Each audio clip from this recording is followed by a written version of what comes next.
The affection between the emperor and empress is well known to all. Once, a bewitching concubine attempted to ensnare the emperor's favor. The emperor, without hesitation, commanded her execution. "Why sully his majesty's hands?" The empress turned to me with a smile, saying, "Perhaps we should let her come." I am the foolish princess born of the beguiling concubine, unable to speak at the age of 3 and unacquainted with humanity by 7. When I turned 16, the empress handed me a torch, ordering me to set my mother ablaze with my own hands. She may have thought I was merely a plaything, an insignificant insect to be toyed with at her whim. Yet, it has been said throughout history that even the mightiest dam can be breached by an ant's burrow. "Princess Gio, what is it? Are you unable to carry out the task?" I gripped the torch tightly in my hands. The empress regarded me with a glimmer of amusement in her gaze. That moment, my mother was bound high above, secured to a pyre. Her body was marred with wounds, her garments soaked in blood, and her once beautiful visage was marred with deep, grotesque gashes from a dagger. All this transpired simply because, at the empress's birthday banquet, she wore a dress resembling that of the empress. Yet, it was the arrangement of the imperial household. I vividly recall the moment before my mother departed, her gentle smile as she meticulously braided my hair one final time. She spoke of returning with the sweet osmanthus cake I adored, promising that if fortune favored her, she would save some for me. Yet I find myself waiting in vain. The emperor's affections are singularly bestowed upon the empress, and upon seeing my mother adorned in her dance attire, he was seized with rage. He ordered the guards to strip her of her garments and remove her jeweled hairpins, mercilessly beating her before the assembly. He then brought me, the daughter of this so-called enchantress, to the forefront. "Yongi, why do you not act?" My nominal father, the emperor, surveyed me with a brooding gaze, seemingly searching for any flaw in my demeanor. The concubines watching the spectacle murmured amongst themselves, questioning the intelligence of the 9th princess, pondering if all these years had merely been a ruse by Yu Pin to deceive the emperor. Look at her, raised to perfection, yet she resembles a madwoman. Trembling, I stepped forward. My mother moved her fingers, as if attempting to convey something, but only managed to spit blood, her trembling fingertips suspended in the air. Unable to caress me, the torch I held slipped from my grasp, and the flames surged upward, engulfing the timber soaked in tung oil, consuming her entirely.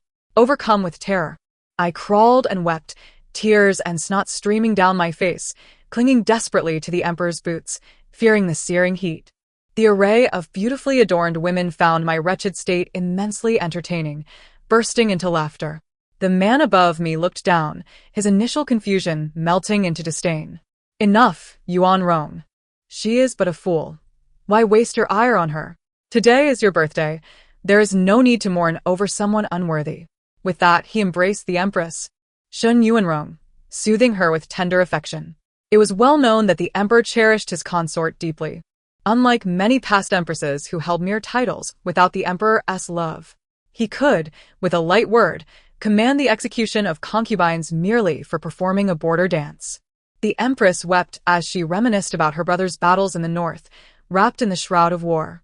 Before my mother could provide any explanation, the emperor waved dismissively, declaring, "A heartless wretch, I shall have her executed." Yet the empress, ever considerate, suggested, "Your Majesty, it is inappropriate to spill blood on such a joyous day. Allow me to handle it instead." This not only proves my disconnection from the enchantress, but also ensures I, being simple-minded, would not be troubled by it. As she discreetly pressed her foot into my hand, the pain pierced through me, yet I could only stare blankly at her, tears spilling from my eyes. "Your Majesty, I know the 9th princess is innocent, but her eyes bear an uncanny resemblance to that enchantress. I fear, unlike the women of the Central Plains, my mother's eyes were like tranquil green lakes. I inherited her gaze, and when I wept, it was equally heart-wrenching." The emperor pondered, a flicker of reluctance evident in his eyes, but ultimately succumbed to the empress's pleas. "Yongi, you have maidservants and eunuchs attending to you in the palace. Losing your sight is of little consequence." I was oblivious to the machinations around me as I was forcibly subdued. The dagger in the guard's hand was raised high, poised to strike. Just as it was about to descend, the Grand Eunuch announced from outside, "Your Majesty, urgent news from the governor of Qingzhou. The rain goddess has been found." The emperor's expression shifted instantly. "Let her in." The crowd of concubines parted to make way for a remarkably young woman. Clad in a green dress, her hair tied high with white silk.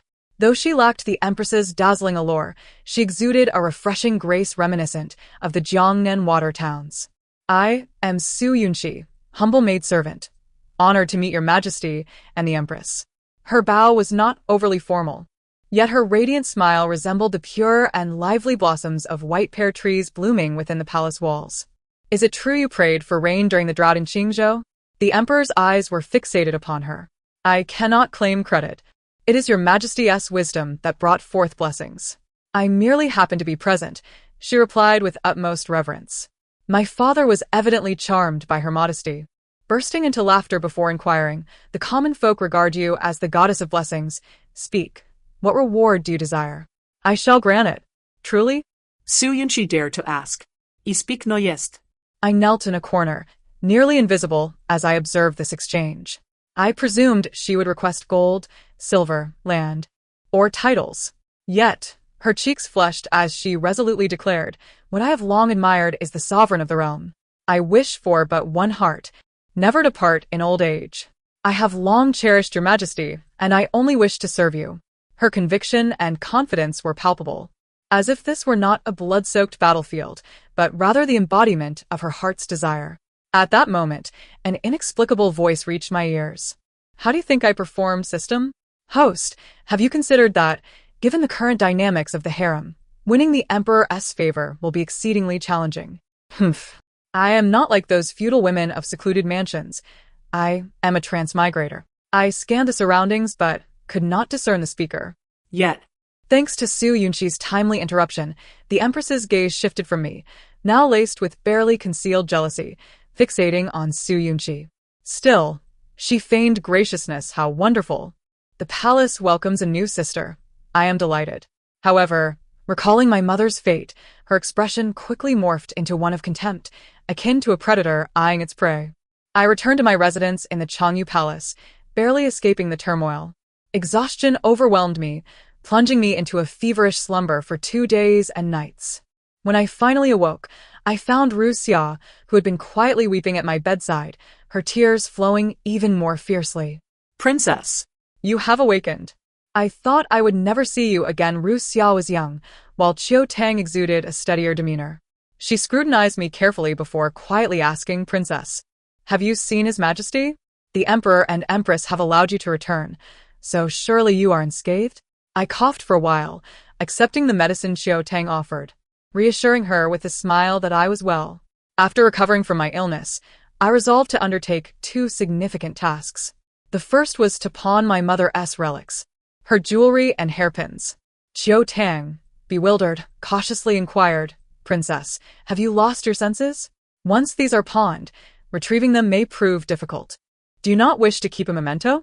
I replied coolly. To survive in the palace, one must relinquish certain possessions. What purpose does retaining memories serve? Preserving one's life is of utmost importance. Both Ru Xia and Qiu Tang stared at me in shock, struggling to comprehend the transformation in my demeanor, exchanging incredulous glances. Just moments prior, I had been the foolish princess who needed coaxing to take her medicine. But now, I felt no desire to continue the pretense. I summoned all the maidservants and eunuchs of Changyu Palace. Some wore expressions of worry, clearly contemplating their futures alongside the foolish princess. Others sauntered in, dragging their feet, reluctant to be present. I remained unperturbed and calmly stated, I am frail and no longer favored by my father. You all entered the palace to seek advancement, and there's no need to endure hardship alongside me. The Empress spared my life, but she did not specify how I should live. Silence can sometimes serve as an answer. The allowances in Changyu Palace dwindled further, with tasks assigned that involved menial labor. Young maidservants faced ridicule and mockery from eunuchs, returning to their quarters only to stifle their tears. Anyone wishing to seek a different path could take 10 taels of silver from Qiu Tang and depart. Yet, not a single soul stirred. They all remembered my mother's gentle and virtuous nature, thus choosing to remain loyal to me. Unfortunately, I was no longer the embodiment of pure goodness. I was sharp-witted, possessing an extraordinary memory, and harbored a vengeful heart. My mother had urged me to conceal my brilliance, to bide my time, to be kind to others, and to navigate life with caution. When she was alive, I obeyed her every command. Now that she is no longer here, the flames that soared into the night sky have left my heart bleeding with hatred. I yearn for the entire palace to accompany my mother in death. That whimsical so-called book transmigrator might just be my solitary chance. My second encounter with Su Yunxi took place in the Imperial Garden. To be precise, it was when she witnessed firsthand the humiliation I endured at the hands of the third prince as he pinned me against the rockery. On that day, the spring sun shone brilliantly, and Xiaotong had urged me to the garden to feed the koi, likely hoping to lift my spirits. Unfortunately, while she returned to the palace for fish food, a large, calloused hand suddenly rested upon my shoulder. Ninth sister, the third prince, the favored son of the empress and the future heir, gazed at me with an insatiable hunger. How curious, ninth sister, in such a dilapidated place, where provisions are often scarce, you have blossomed into such a beauty. He leaned closer, inhaling deeply. I squirmed uncomfortably, insisting, "Third brother, this is improper." I thought my words were clear enough, yet he swiftly kicked me to the ground and seized my hair. All the palace servants lowered their eyes in deference. "Stop pretending. How did your mother use her seductive charms to compete for favor in bed? Yet she was born of lowly stock. It was easy for my mother to decree her death. Your life is equally worthless, do you understand? I could crush you as easily as I would an ant." I gradually ceased my struggles, the chilling resolve in my eyes growing ever stronger beneath my disheveled hair. The dagger concealed in my sleeve was raised slowly in a hidden corner. I had once contemplated that if cunning schemes failed to lead me to victory, I might as well resort to murder. To slay the empress's most cherished son would be a worthy sacrifice, letting filthy blood flow through the palace as my final tribute. But just as I was about to act, a female voice rang out from the pathway among the trees. "Stop! What are you doing?" Su Yunxi, lifting her secrets, rushed forward without a care for her image. The third prince's expression turned to one of frustrated displeasure upon seeing her. Reluctantly, he bowed, "Greetings, Lady Wan." Su Yunxi frowned and said, "Even if she is merely a lowly maid, you cannot publicly humiliate her like this. Do you not understand the concept of equality among all beings?"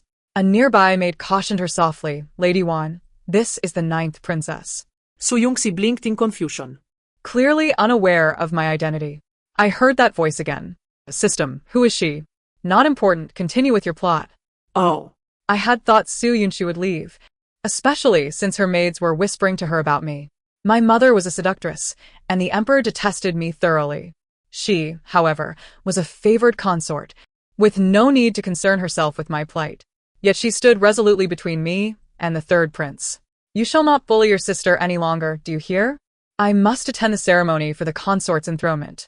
The third prince's face was filled with indignation, but I noticed the maid behind her, respectfully holding a tray. Upon it lay a dazzling golden hairpin. My breath caught in my throat. It resembled the one the empress had worn in her youth. I suddenly laughed and rushed forward to seize the hairpin. Golden bird, with wings, soaring to the branches like a phoenix. The maid gasped in shock, and the chief maid beside Su Yunxi stepped forward, delivering a resounding slap to my face. "How dare you touch Lady Wan's belongings?" Su Yunxi tried to say something, but the maid pulled her away, urging, "My lady, do not associate with this foolish offspring of a demoness. His Majesty despises her. She is heartless. Your enthronement ceremony is of utmost importance. Do not waste precious time." The third prince spat at me with venomous disdain before fleeing with his entourage. Xiaotong rushed over, her face pale with fright. "Your Highness, are you all right?" I had regained my composure, exuding an air of indifference. "I'm fine." "By the way, Lady Wan is quite favored. Isn't she?" Xiaotong nodded. "Indeed, she enjoys unparalleled favor. I have never seen His Majesty dote upon a woman so. She could even rival the Empress. What a remarkable tale it is. I had heard that she made the Emperor promise to grow old together. She advocated for education and literacy for all, regardless of gender or status. She recited poetry she composed for the Emperor, earning praise from esteemed scholars for her exceptional talent. The Emperor even permitted her to participate in state affairs, listening in on military and political matters. She was unlike any other noblewoman. Yet I knew that Su Yunxi's favor. seemingly as solid as a towering edifice, would soon crumble. In the Longyu Palace, she had sold nearly all her dowry and jewelry, including gifts from the emperor during my mother's favored days, to manage the internal affairs of the palace. Life had become considerably more stable. The palace maids whispered among themselves, saying it was indeed a miracle that the once frail ninth princess had recovered from her illness. Was it the new divine maiden in the palace that shielded her? But soon, such rumors fell apart. Due to Su Yunxi, she had fallen from grace. For reasons unknown, she was to be named one of the 4 consorts. Yet something catastrophic occurred during the ceremony. It was said the empress wept, and the emperor was enraged, executing dozens of responsible palace servants. Su Yunxi was stripped of her title and demoted to a mere consort. That was not the end of it. Soon, a close maid of Su Yunxi emerged to expose her. They discovered a voodoo doll of the empress in her quarters, its eyes gouged out, smeared with black dog blood and filled with silver needles. When Xiaoxi conveyed this, the maids gasped in horror. He whispered, moreover, this voodoo doll was fixed inside a peachwood coffin, said to curse her to never have a good death across lifetimes.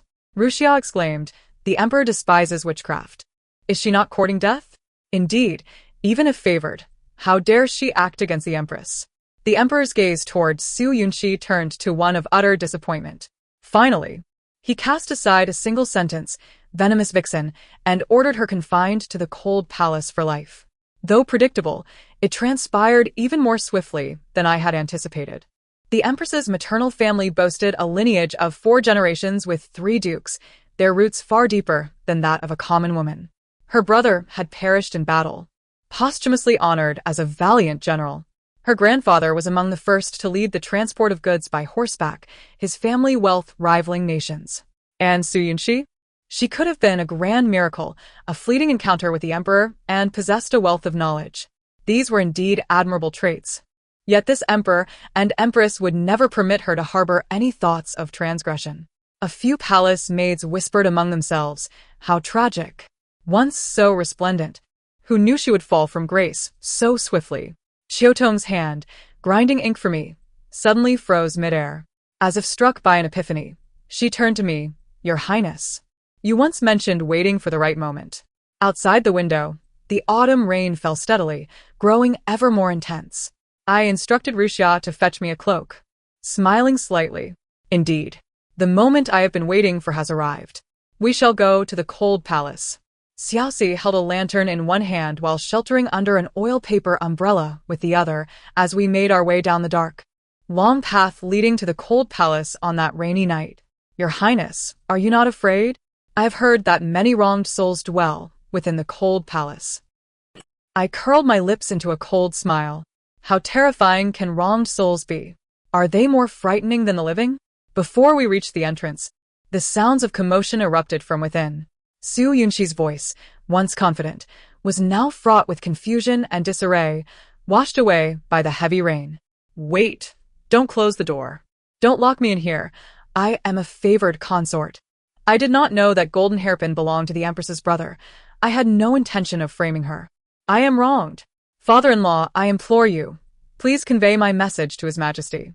I possess the ability to craft firearms and delve into pharmacology. I am of use. Several eunuchs held the woman down, pressing her into the filthy, muddy ground. Yet her strength in struggling was overwhelming, perhaps driven to a state of disbelief and madness. She muttered to the empty air, What shall I do? What am I to do now? Speak to me. Host. It was your own choice to pursue the emperor as your target for conquest. I had cautioned you, came the reply. Regrettably, the executioner beside the empress, Aunt Lon, grew impatient and kicked the woman to the ground.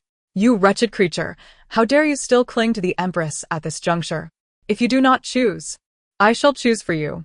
Come now, drink this poison. Your Highness, the 9th princess has arrived. Little Shizi hurriedly announced.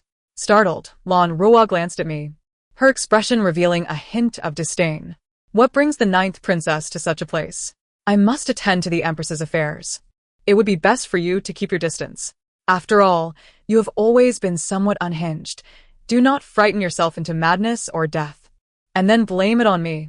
I stepped forward slowly. Suddenly, without warning, I seized her by the neck, effortlessly lifting her 3 feet off the ground. Why you? Lan Rua's pupils constricted, her face a mask of shock. I spoke softly, Annie, you know I am a madwoman. Yet I am a royal heir, with the blood of the imperial lineage coursing through my veins. Tell me, what would happen if a mad princess were to mistakenly kill a palace maid? She emitted a series of gasps, her lips quivering with fear. How utterly ridiculous. Once, she leaned on the Empress's favor. She could call me a bastard, pierce my nails with needles, and yank my hair to slap me. She was aware that I would swallow everything in silence, and so she grew ever more reckless. But now, I had lost everything and cared for nothing. Yet, she was terrified. I released her just before she fainted, and she collapsed, powerless, into the muddy rain. Her gaze towards me akin to that of a creature encountering an unimaginable monster. Kneeling in the rain, Su Yunxi did not look at me.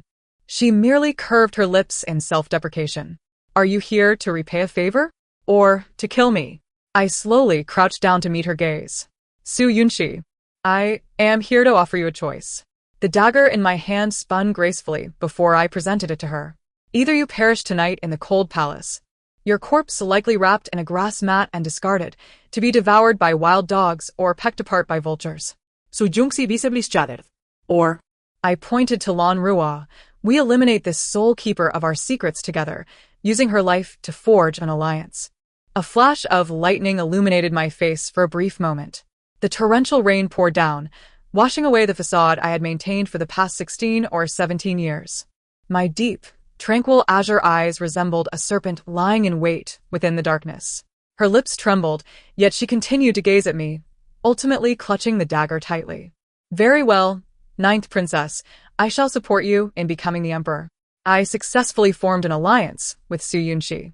When she regained consciousness, Changyu brought her meal. The treatment in the Longyu Palace was certainly not on par with her days as a favored concubine. Yet she devoured it ravenously, nearly choking several times. The last few bites were swallowed amidst tears. After her meal, she requested a private conversation with me, sending all the palace servants away. So, you noticed something amiss that day in the imperial garden, did you not? Su Yunxi inquired. I nodded. She sighed with a bitter smile. In truth, I had an inkling something was wrong back then, but alas, I was too prideful, genuinely believing that the emperor could bestow his heart upon me. Do you know? On the day you entered the palace, I witnessed my mother consumed by flames before my very eyes. I gently tended to the incense burner. She was already on the brink of death. The empress would not relent, even demanding I hold the torch to ignite the fire. In the empress's eyes, my mother and I were merely playthings for her amusement. The last 2 words my mother imparted to me were "Stay alive." Su Yunxi's eyes reddened. She truly had never witnessed such bloodshed and was shedding tears for someone she had never known. Then, having endured such hardship, why do you still wish to save me? I countered. Do you realize whom you killed? One of the empress's most trusted confidants, Shen Yuanrong. She is cunning and ruthless, often advising the empress to eliminate favored concubines. It was she who suggested to Shen Yuanrong that my mother dance at the birthday banquet, prompting the empress to feign overwhelming sorrow, stirring memories of her deceased brother, leading the emperor to comfort her with severe consequences for my mother. Her expression turned pale with alarm. So, you want us to kill her together? What if the empress investigates thoroughly? The empress? She has neither the time nor the leisure, I replied. Once my mother is eliminated and Su Yunxi is deposed, she would have the opportunity to seize all power and favor anew, only to encounter the emperor returning incognito. Accompanying him is a stunning dancer, whose beauty incited chaos among the palace's concubines upon her first visit to the empress. Rumor has it that her dance aboard the ship resembled that of a long-lost enchantress. Look, they said, if one scrutinizes, she bears some resemblance to the empress. Humph. She is nothing but a lowly wench from the music bureau. How could she ever be compared to the empress? Yet I keenly noted the fleeting glimpse of malice that swept across the empress's face. How could she not harbor hatred? This woman had inherited my mother's exquisite skills in song and dance and bore a resemblance to her. The empress was nearly driven to gnash her teeth in rage. Once the concubines dispersed, the empress summoned me to her palace, commanding me to kneel outside and wait. Inside, chaos reigned. Precious vases and porcelain lay shattered across the floor. The empress's furious tirades melded with the gasps of palace maids and the pleas of eunuchs, punctuated by the sharp sound of slaps. "Your Majesty, a mere noblewoman. There are plenty of those in the harem. Do not let a lowly wench provoke you. The 9th princess is still waiting outside." By the time the eunuch announced me, my knees were painfully numb from kneeling. I lowered my gaze, stepping carefully across the shattered porcelain as I entered. Long live the Empress!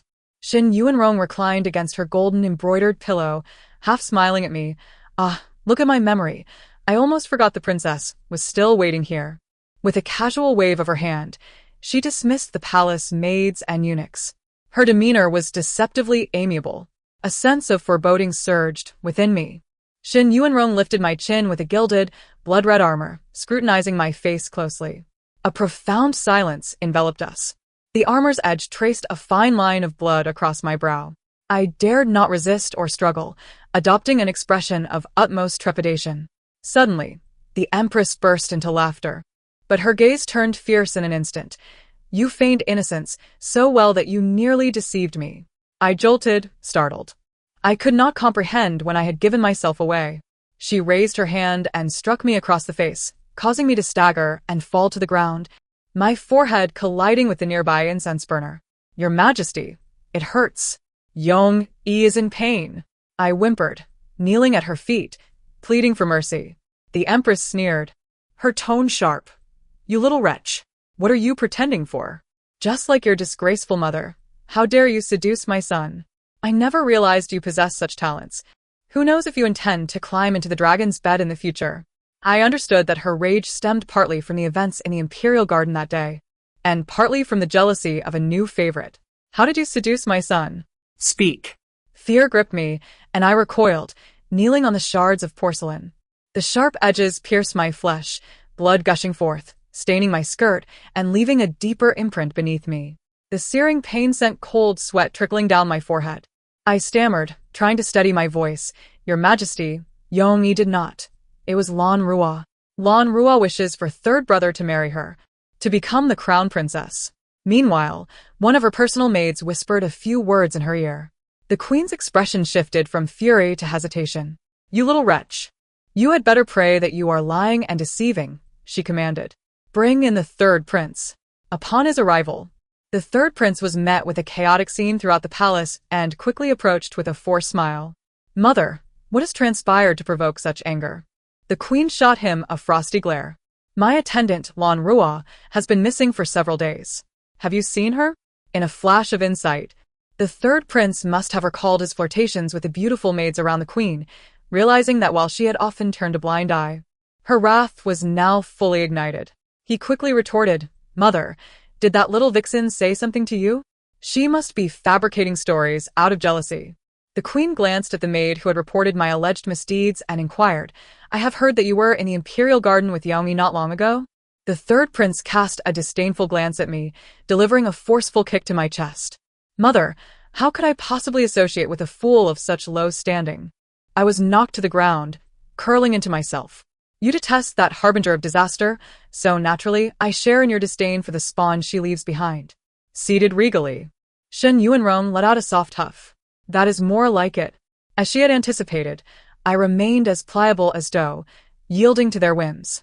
Suddenly, a refreshing scent of silver needles and cedar wafted in, accompanied by a resonant male voice. "Your Highness, I have come to check your pulse." The only one daring enough to enter in the face of the queen's fury, aside from the emperor, was Su Lanzhao, who had once served in the queen's household, achieving the highest honors at 19 and later becoming the chief physician of the Imperial Medical Bureau. Their gazes briefly met, and I could almost immediately discern the queen's lips curving into a smile, her mood visibly lifted. "Get out," she said, casually kicking me aside. Back in the palace, Su Yunxi had just finished practicing with her spear, her body slick with sweat. She had been diligently honing her skills in the secluded courtyard of Changyu Palace. Now. She stood tall like a slender bamboo, her demeanor increasingly composed and resolute. "Are you injured? How did this happen?" she asked, kneeling beside me to examine my wounds. Her voice gentle. "A ruse of self-harm?" I smiled noncommittally. She sighed. "To dispel the queen's suspicions, you are indeed harsh on yourself." I lowered my gaze, acknowledging that her formidable background was not easily shaken. I had already endured enough suffering, One more instance would make little difference. Su Yunxi carefully applied her concocted medicinal wine to my injuries. You know, luckily I have some rudimentary medical skills from modern times. Otherwise, what would become of you? She warned. It might sting a bit. Let me blow on it. She puffed her cheeks and blew. I couldn't help but remind her. Isn't that a bit unseemly? With spit flying everywhere? Su Yunxi shot me a glare. A skilled doctor has their own rhythm. Mind your own business. Fine. After she finished tending to my wounds, she sat down beside me, resting her chin on her hand, a hint of frustration in her tone. I wish to share some of your burdens, but you always have me practice with weapons. Am I expected to single-handedly slay the emperor with a spear? After saying this, she likely found the image too absurd and couldn't help but laugh. I joined her in laughter. Then make sure you strike him with 100 or 1,000 blows. Wow, 1,000 blows. Are you mocking me? In the midst of our banter, I quietly placed a carved military token made from cow horn before Su Yunxi. What about now? Do you still think you are alone? The girl was momentarily stunned, her eyes widening in disbelief as she met my gaze. No way. Is this a military token? You.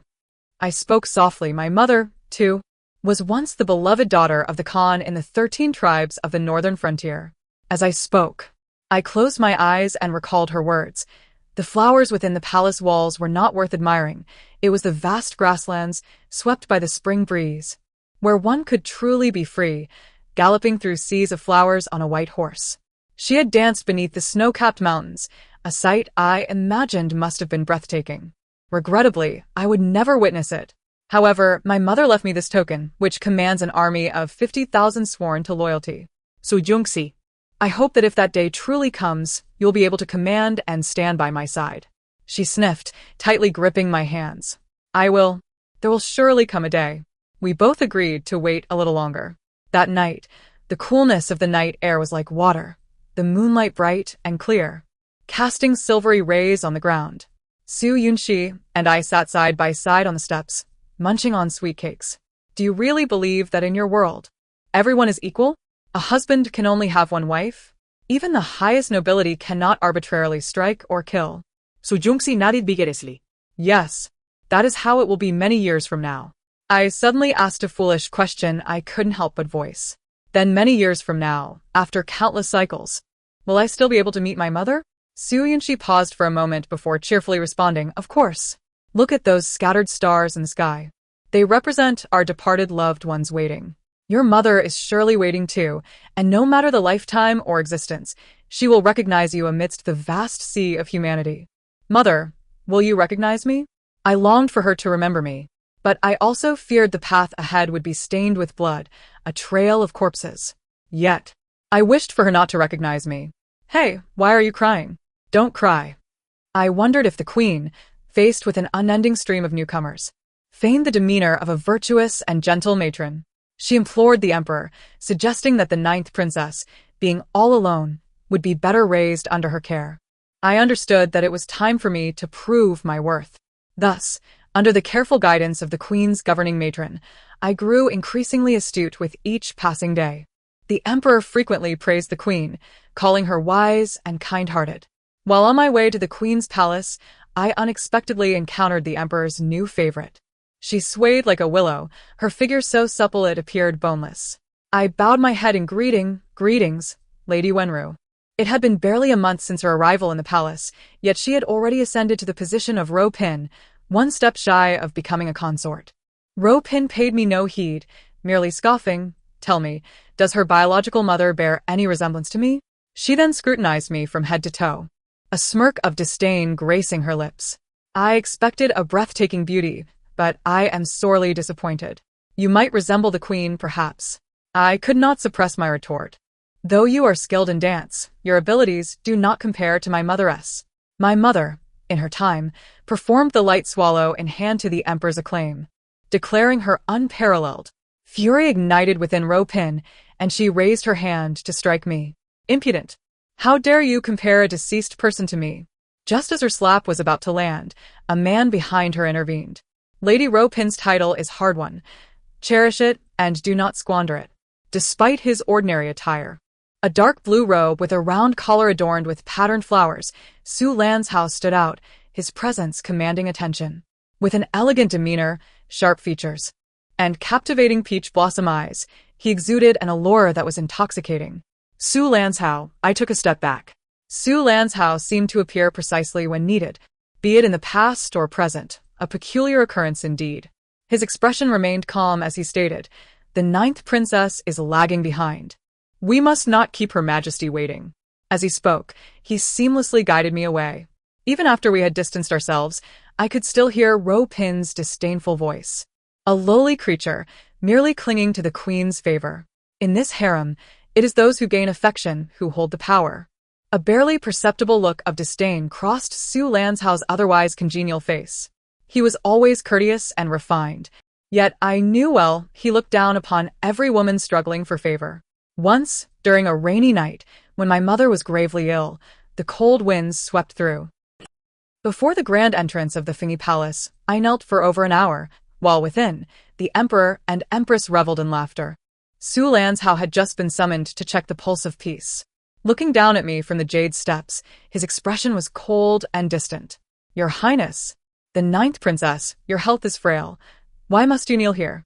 I crawled on my knees to his feet, lifting my tear-streaked face, my eyes brimming with a desperate humility. "Sir, I implore your compassion. My father and the empress refuse to see me. Please, I beg you, visit my mother. She burns with fever and may not survive." After uttering these words, I disregarded my status and fervently knocked my head against the ground. Su Lanzhao sighed softly. "If she does not survive." His gaze drifted far away, his tone flat. "If she does not survive, then it is fate." I had countless times wished to ask him why. Was he not a masterful healer, unparalleled in the realm? Was not a physician's heart filled with compassion for all? Yet at this moment, trailing behind Su Lanzhao as he inquired about the Empress Shen Yuan's well-being, her sleep, her diet, her mood, I began to comprehend. Su Lanzhao harbored affections for the emperor's woman, yet he was destined to remain unfulfilled. The Shen family, steeped in glory and noble lineage, could never allow their legitimate daughter to marry beneath her station. Thus, he willingly relinquished the promising path of an official, choosing instead to become a court physician. Ever at her side. How absurd! His remark, "Then it is fate," perhaps revealed a self-pitying reflection upon himself. But he accepted this fate. I refused to do so. I was determined to wield my seemingly indestructible life to stir chaos within this treacherous harem. The matron relayed everything that had transpired on my journey to the empress. Outrageous. The empress, incensed, shattered a teacup. What is she? A lowly servant from the brothel, no doubt tainted by countless men, now using her seductive wiles to ascend the dragon bed, daring to ride atop my head. She then struck me hard across the face. "You are no better. A worthless fool. Why do you fear her?" I bowed respectfully. "Your Majesty, please remain calm. Ro Pin will soon be unable to dance." Shen Yuan's face was a mask of suspicion. Just a few days later, her personal maid arrived, radiant with news. Ro Pin has been diligently practicing the most challenging dance, the light swan in hand, and has unfortunately twisted her ankle. Only then did Shen Yuan realize that though I had said little, every word had been a provocation, insinuating that she was inferior to my mother's captivating dance. This baiting had succeeded. Elated, she clapped her hands in laughter, declaring, "Serves her right. This seductress has met her downfall." She then turned her attention to me with a semblance of kindness. "Yongyi, since you have aligned yourself with me, your wits have sharpened considerably." I lowered my head, like the most loyal of dogs. "Indeed, thanks to your esteemed guidance, Your Majesty. However," she soon added, "I intend for you to manage the palace accounts." I understood this was a test. If I succeeded, it would be seen as my duty. Any misstep could see me cast aside to bear the blame. Yet I approached the task diligently, with no complaints. The Empress relished her good fortune, basking in the Emperor's praise for her virtue. Until one day, as I dutifully reported the accounts, kneeling before her resting couch, I hesitantly spoke, "Your Majesty, there are discrepancies in Ro Pin's accounts." I lowered my voice further. The expenditures far exceed her rank, and last month's birthday celebrations were extravagantly lavish. Shen Yuan snatched the account book, scrutinizing it closely before sneering. "Ah, no wonder she employs every trick to have the emperor appoint her to oversee the harem. This little wretch is quite ambitious, daring such lavishness. The palace accounts were a tangled mess, akin to searching for a needle in a haystack. In an unprecedented gesture, Shun Yuran personally helped me to my feet, tucking my hair behind my ear as one would pet a well-behaved cat or dog. You are quite perceptive. I wish to adopt you under my name. Despite your birth mother's disgrace, I naturally bowed in gratitude. While the empress schemed to undermine her rival, I continuously lent my efforts to her cause. She increasingly relied upon me, until one occasion, with the emperor absent from Fingy Palace and the other maids and eunuchs napping, I remained behind the curtain, quietly transcribing the accounts. Shun Yuran summoned Su Lanzhao, pressing him against the jade table. Su, you are not to leave. I hear you intend to marry? Su's breath quickened slightly, though he maintained his composure. In response to the empress, it was His Majesty who mentioned a suitable official lady for me. Oh. Which is more beautiful, your prospective bride or I? Without hesitation, Su Lanzhao replied, you, of course. Not even all the women in the world combined could compare to you. Then you shall reject that marriage for my sake. What, are you unwilling? But, Brother Lanzhao, I know you harbor feelings for me. Do not marry her. Be tender with me. That old emperor is useless. You are all I have. The esteemed empress and the chief physician exchanged intimate whispers behind the curtain. Indulging in their passion, I listened to their scandalous details, feeling a sense of incredible satisfaction. Father, the woman you cherish most thrives in your absence. Alas, you are lost amidst the myriad beauties of the harem, while the empress harbors her own ulterior motives. You never once paused to consider how the foolish ninth princess, once illiterate, has now grown ever more astute. When questioned, I attributed all my accomplishments to the empress. Shun Yuran received accolades, firmly establishing her power, reveling in her satisfaction. Soon, the emperor's birthday approached. The intricate web of schemes, long laid in wait, was finally poised to ensnare all guilty parties. I anticipated it with great eagerness. Seasons changed, and the day of the emperor's grand celebration arrived. Not only the harem ladies but also renowned ministers from the previous dynasty would be in attendance. Amidst the clinking of cups, the melodies of silk and bamboo, and the extravagant display of finery, it was as if a grand performance was about to commence, or perhaps a lament for one nearing death. First, Ro Pin captivated the audience with her dance, drawing admiration from the nobility. Who knew the emperor's harem could harbor such beauty? Indeed, what was once believed to be a dance exclusive to frontier maidens was now witnessed here. A true paragon of allure. Shun Yuran was both astonished and enraged. She had thought Ro Pin, having injured her ankle, would never dance again. Who would have imagined she would perform so brilliantly?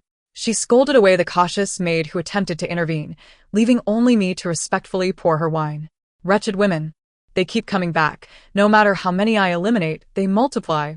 I murmured, Your Majesty, perhaps you should step outside for some fresh air by the lake. The emperor, in the main hall, was engaged in lively conversation with the ministers, who had just congratulated him on his acquisition of a beautiful woman, the atmosphere jovial and warm. Yet when Shun Yuran returned from her revelry, she stormed into the midst of the banquet, furious. Your Majesty, I accuse Ro Pin of consorting with a man. This crime deserves death. Her declarations stunned the assembly. The ministers who had just offered congratulations fell silent. The music ceased abruptly, and the concubines exchanged alarmed glances, whispering among themselves. The emperor's expression darkened as he coldly replied, Did the empress witness this with her own eyes? Ro Pin has always been respectful and humble. It is true. I saw it with my own eyes. Shun Yuran, in a frenzy, grabbed her maid by the arm. Lonnie, and you saw it too, did you not? The maid bowed repeatedly, trembling. Your Majesty, I did indeed see a man lead Lady Ro into the listening lotus pavilion.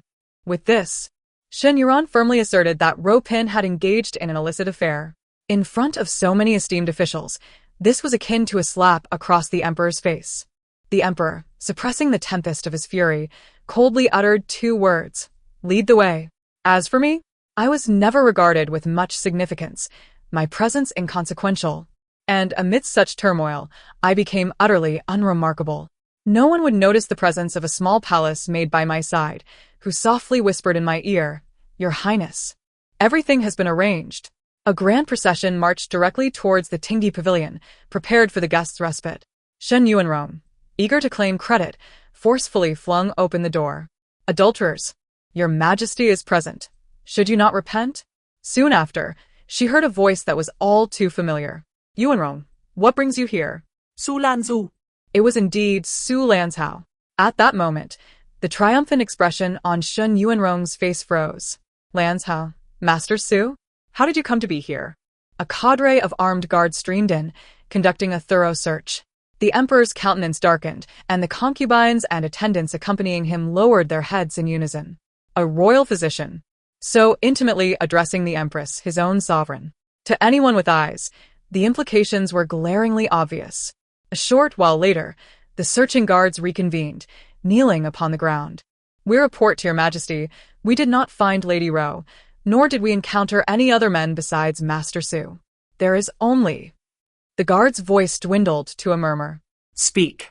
Yes, there is only the Empress's personal jade pendant and sachet found on Master Su. Shen Yuanrong, in a fit of exasperation, incredulously cried out, You dare slander me? But for the first time, the Emperor publicly rebuked his most cherished Empress. Silence. He then snatched the sachet from her, gritting his teeth as he scrutinized it closely. Whose needlework is this? It appears all too familiar.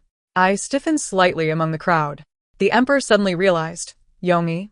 This is Yongyi's stitching. Is it not the sachet that the 9th princess crafted for you? How could it be found on him? Furthermore, what did Su Lanzhao just call you? The Empress, caught in a web of her own making, panicked and surged through the crowd, pulling me forth. Wretched girl, did you embroider 2 identical pieces? You are framing me. It is you who has conspired against me. Dazed and alarmed, I knelt down. The Empress is right. Yongyi must bear all the blame for the Empress. The Emperor's frown deepened. Yongyi, having been chastised by you, how could she dare speak the truth? Moreover, she is a stranger to Su Lanzhao. How could she possibly draw close to a royal physician? Su Lanzhao is but a retainer of your Xin family. Addressing you by name, what defense do you offer? At that moment, Lady Ro arrived belatedly, appearing innocent before everyone. Your Majesty, Empress, what has transpired? The Emperor, still simmering with anger, yet taken aback by Lady Ro's composed demeanor, inquired, Why did you suddenly leave your seat? Where did you go? A small maid beside Lady Ro replied, Your Majesty, allow me to explain. My mistress once twisted her ankle while dancing for your birthday. Yet she persisted in her practice despite the pain. It was only due to the agony that she instructed me to find another place to treat her injury. The Emperor grunted in acknowledgement, his tone softening. You have indeed endured much for this heartfelt devotion. However, his gaze turned frigid as it landed on Shen Yuanrong and Su Lanzhao. In truth, I did not expect this situation to directly topple the Empress. After all, it was merely a matter of speculation. Should the Emperor allow Su Lanzhao to defend himself, with his cunning, he would quickly unravel the misunderstanding. He had only followed the suspicious figures of Lady Ro and the man to this point. Yet, the Emperor gazed deeply at Shen Yuanrong, the Empress he had once doted upon, and spoke each word with deliberate weight. You have truly disappointed me beyond measure. Your Majesty? Shen Yuanrong exclaimed in disbelief. I did not do anything. The sachet was given by the 9th princess. Master Su, no, Su Lanzhao is merely an old subordinate of my father, but... Her words faltered. I watched with a cold eye as Shen Yuanrong dug herself deeper. However, none present, not even I, anticipated what would unfold next. In an instant, Shen Yuanrong drew a golden hairpin and stepped forward, plunging it forcefully into Su Lanzhao's chest. Once. Again. And again. Warm blood splattered across her face and body. Su Lanzu, likely taken aback, could hardly fathom that the woman he once cherished, whom he had treated with utmost care, would unhesitatingly choose to condemn him to death in her quest for vindication. His eyes widened, the light slowly fading from them. By sheer coincidence, our gazes locked. I was reminded of that damp, chilly spring night, where a man stood in the rain, seemingly with his head bowed, yet exuding an air of ruthless indifference. Thus, I too looked upon Su Lanzhao through the crowd, softly uttering, If you cannot endure, Master Su, then resign yourself to fate. He raised his long neck, a tragic laughter escaping his lips before he breathed his last. Shen Yuanrong, however, appeared relieved, exhaling deeply as the bloodied hairpin clattered to the ground. She touched the bloodstains on her face, wiping them away, and raised her face to the emperor with a smile. Beautiful to the extreme, yet eerily so. Your Majesty, see, I have killed him. Will you not believe me? I harbor no ulterior motives. Clearly, the emperor was taken aback. The empress, usually vibrant and tender, had just taken a life without a flicker of emotion. Yet I was not surprised. In a moment of desperation, Shen Yuanrong had proven herself to be quite astute. Observing the lifeless expression on Su Lanzhao's face, I felt a sense of bittersweet satisfaction.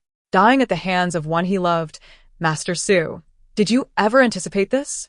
Shen Yuanrong may have professed her love for you or for the emperor, but in truth, her greatest love was for herself, and for the unending power that secured her opulence. The emperor paused for a while, closing his eyes. You need not be so hasty in silencing him. Once the seeds of doubt are sown, how easily can they be uprooted? Shen Yuanrong's complexion paled, her lips trembling. Your Majesty, I have killed him to prove my innocence. Why do you not believe me? I have done nothing to wrong you. Have you not? Or have you ever? Shen Yuanrong had never faced such indignation and relentless interrogation. Her eyes reddened, her tone grew frantic. Why does your Majesty doubt me? Did I not do enough? When my elder brother died fighting for you, does your Majesty not remember? When your sons vied for the throne, did my family not lend their utmost support? Do you not recall? Hidden among the crowd, I gazed at her with a mixture of scorn and pity. Shen Yuanrong, oh Shen Yuanrong, in your frenzy, you have only compounded your errors.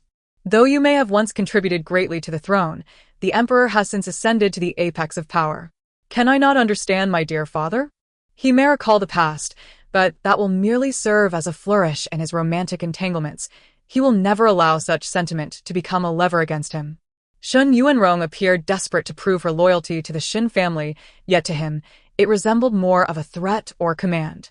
I have poured my heart into you. Your throne was established by my family. How dare you doubt me? Ultimately, he ordered that Empress Shen Yuanrong be confined to the Fengyi Palace. I observed many, who typically fawned over the empress, now retreating in fear. The concubines, previously oppressed and bullied by her, now wore expressions of satisfaction and vindication. It seemed no one remembered who had instigated the deadly competition among the harem's 3,000 beauties for the sake of so-called favor. The most terrifying aspect of these palace walls was not the imprisonment itself, but rather being trapped within, having one's spine broken and spirit crushed, leaving only kindred souls to slaughter one another. In the end, amidst the devastation, would there be any victors? Upon returning to the Changyu Palace, Su Yunxi had already changed into her usual attire. She remarked, I never anticipated that Lady Ro was also one of your people. No wonder she, a woman from the Central Plains, could dance the exotic dances. I lowered my gaze. She was once a maidservant whom my mother rescued from the clutches of the Empress. The Empress likely no longer remembers. In the past, with merely a compliment about her cleverness from the Emperor, she sought to bind the maid to a stone and sink her to the bottom of the lake. It was my mother who took her in. After my mother's demise, she conspired with me to seek vengeance. For this purpose, she endured the agony of shattering and mending her own bones. Su Yunxi remained silent for an extended period. However, the Empress had not been deposed. She had merely been confined to her quarters. What do you intend to do next? I whistled, and from the depths of the courtyard, a white steed neighed. Let us depart, Su Yunxi. It is time to escort you out of the capital.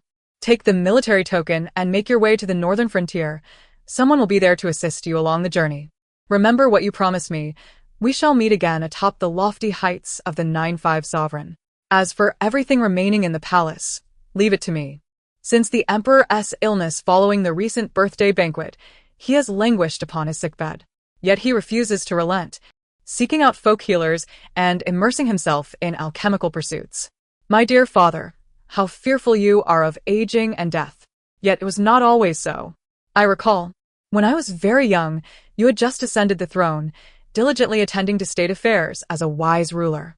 You patiently taught me to recite the 3-character classic and the 1,000-character classic, imparting the wisdom that a kingdom is hard won, and that water can both carry a boat and capsize it. I truly wonder, Does prolonged occupancy of the throne alter one's very essence? Perhaps only by sitting upon it can one truly understand. The gentle consort has risen to the rank of noble consort, diligently attending to the emperor. He has promised that if she bears a dragon heir, he will depose the empress and elevate her. Unfortunately, she has yet to conceive. Your Majesty, the 9th princess has come to attend to your illness. The emperor heard the low voice of a eunuch from outside. I entered the hall slowly, inhaling the scent of herbs, mingled with the stench of decay that precedes the extinguishing of life. His temples were now streaked with gray. I took the medicine bowl from noble consort's hands, feeding him spoonful by spoonful. The emperor gazed at me for a long while. Chien-er. Chien-er was my mother's pet name, meaning graceful and unrestrained. I nearly let out a cold laugh but instead replied submissively, "Father, I am Yongi." He closed his eyes, pondering for a considerable time before saying, "Ah, it is little Gio." He seemed to want to reach out and touch my head, but I evaded him. "Yongi, do you harbor hatred for me?" I smiled sweetly. "There was once hatred, but now I feel none, for your Majesty is far more pitiable. Your lawful wife has schemed against you for most of your life. And after your harem was depleted, no heirs were born. Do you know why? Because the Empress commanded the court physician Su Lanzhao to seek out folk remedies for contraception. You guessed correctly, Su Lanzhao, that traitor and madman, would do anything for the Empress. With so many physicians under his command, scattered throughout the various palaces, it is no wonder you have no children left." The Emperor's eyes widened in shock, as if a thick phlegm had lodged in his throat, producing a choking sound. I tilted my head, contemplating. "No, it should be said that your last child was in my mother's womb. The Empress used this to coerce my mother into dancing on her birthday. Alas, she met her demise at your decree." I burst into laughter. "Tell me, do you not deserve your fate of extinction?" The Emperor suddenly attempted to rise. You have always known." His hand was raised in midair, but was abruptly followed by a violent coughing of blood. He must have been utterly bewildered. Recently, the only ones by his side who handled the medicinals were the summoned princes and the favored noble consort. But I naturally intended for him to grasp the truth of his journey. I chuckled. "Father, do not misunderstand. It is not noble consort who poisoned you. It is your beloved son, the crown prince you named with your own hand." Blood poured from his mouth and nose in increasing amounts. Impossible. Samlang would never. He would not dare poison me. My laughter grew more boisterous and unrestrained. "Father, have you forgotten? You once taught me to write. And none of this would have been possible without your guidance. Therefore, I merely transmitted a decree to Fingi Palace, and Xin Yuanrong believed you intended to depose her, which frightened her greatly. After all, although confined, should her own legitimate son ascend the throne, she would still be Empress Dowager." The Emperor tilted his head, his trembling hand attempting to point at me. Outside, the thunder rumbled closer, reverberating through the heavens. Suddenly, a flash of lightning illuminated my face, revealing the hatred concealed for countless days and nights. At this moment, the blade was drawn, and its brilliance shone forth. "Your son respectfully requests your Majesty to depart in peace." The Emperor passed away, and in an instant, the harem transformed dramatically. The imperial edict stated, "The 9th princess, Yongi, for her virtue and grace, is deemed worthy of the throne, and since her nature is gentle and benevolent, resembling my own, she shall inherit the great legacy and ascend the throne as emperor." Yet the court officials were in uproar, declaring it unacceptable for a woman to reign. How could a woman assume the throne? Such a thing has never been heard of throughout the ages. Indeed, it is utterly inconceivable to allow a woman to rule. The 3rd prince is clearly the designated heir. The 3rd prince seized me from Chanyu Palace, grinning maliciously as he brought me to Wangdi Tower. "Sister, do you see? All your scheming has been for naught. A mere woman cannot ascend the throne. I must thank you for your unwitting assistance. Had it not been for your years of feigned gentleness and deceit, the old man may not have departed so easily." I chuckled coldly. "And you? Without the Empress's support, would you have achieved your current standing?" He displayed a look of disdain. "Her? She is a madwoman, living in dreams of being Empress Dowager, nearly driving me to my death within the palace." A sudden pang of sadness washed over me. Even with Shun Yuanrong's lifetime of scheming to maintain her position as the matriarch of the 6 palaces, she ultimately faced disdain from her husband and estrangement from her children. She was domineering, arrogant, and malicious, yet her foolish son proved even more inept. She would have been better off discarding this useless pawn and contending for the throne alongside me in this crumbling empire. Why must men have ruled for millennia while women are denied the same privilege? I laughed heartily. Third brother, it is time to awaken from this beautiful dream. In the distance, the smoke of battle billowed upward, reaching the heavens. The palace eunuchs scurried to report. The northern cavalry, numbering in the tens of thousands, marched toward the capital. Just as Su Yunxi, weary from the journey, galloped through the palace gates, the third prince finally realized that it was too late. Those inept officials and noble scions could not possibly defend the realm. He even attempted to feign tranquility, crawling on his knees before Su Yunxi, pleading for mercy. I will offer all I possess. Let us forge an alliance. All princesses and consorts, you may choose as you wish. Just do not kill me. You may take everyone here. I could hardly contain my laughter. Is this the so-called royal lineage, the esteemed emperor revered by thousands? As the third prince attempted to seize me, Su Yunxi's spear pierced his throat. What are you? Do you think you have the right to dictate a woman's fate? Blood splattered the ground. All the palace maids and eunuchs cowered, too terrified to raise their heads. Su Yunxi dismounted, kneeling before me, proclaiming loudly, I pay my respects to the new emperor. Long live our emperor. The roar of the generals behind her shook the heavens. Long live our emperor. In the 24th year of Anha, the new emperor ascended the throne, renaming the dynasty Qingyi. The late empress, Lady Xia, was posthumously honored as royal lineage and laid to rest in the northern frontier, her soul returning to her homeland. The bureaucratic system was reformed, appointing female ministers and generals, reviving the imperial examination for all, regardless of gender.